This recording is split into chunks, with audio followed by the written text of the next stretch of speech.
दूसरी पुतली चित्रलेखा आगे बढ़ी।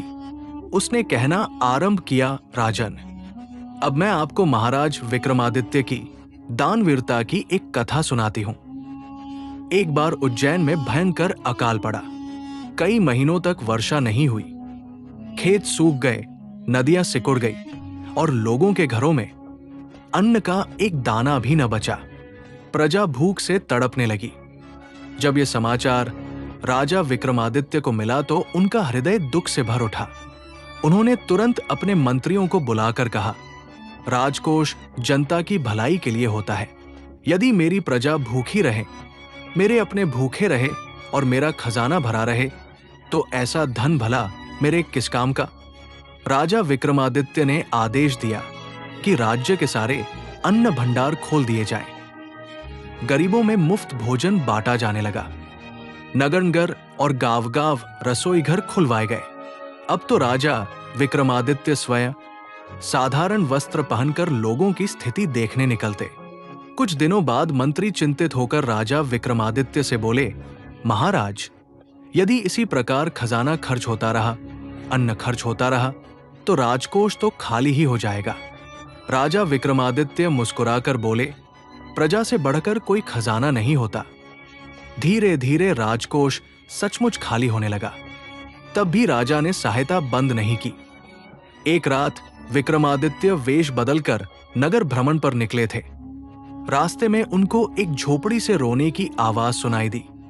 महाराज विक्रमादित्य ने अंदर जाकर देखा तो एक गरीब ब्राह्मण अपनी पत्नी और बच्चों के साथ बैठा था।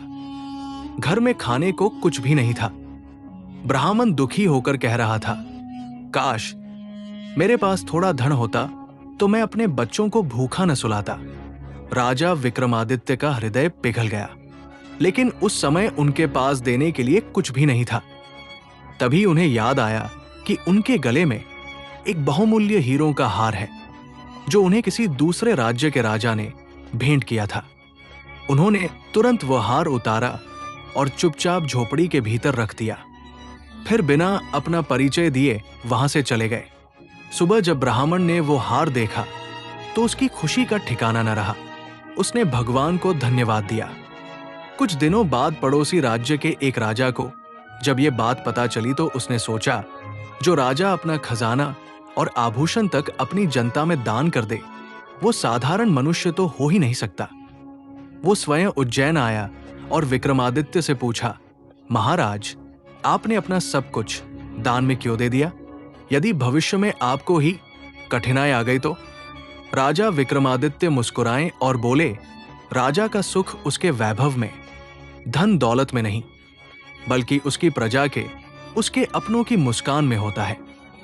इतनी कहानी सुनाकर चित्रलेखा ने राजा भोज की ओर देखा और बोली, हे राजन, क्या आप भी अपनी प्रजा के लिए अपना सर्वस्व त्याग सकते हैं? क्या आपके हृदय में ऐसा ही दया भाव है?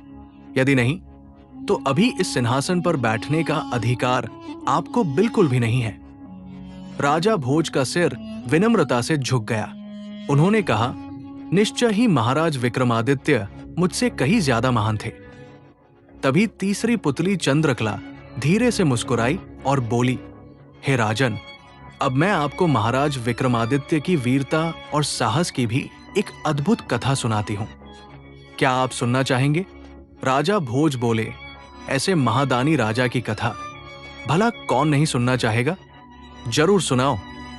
अगली कहानी सुनने के लिए सब्सक्राइब बटन पर क्लिक करना ना भूलें।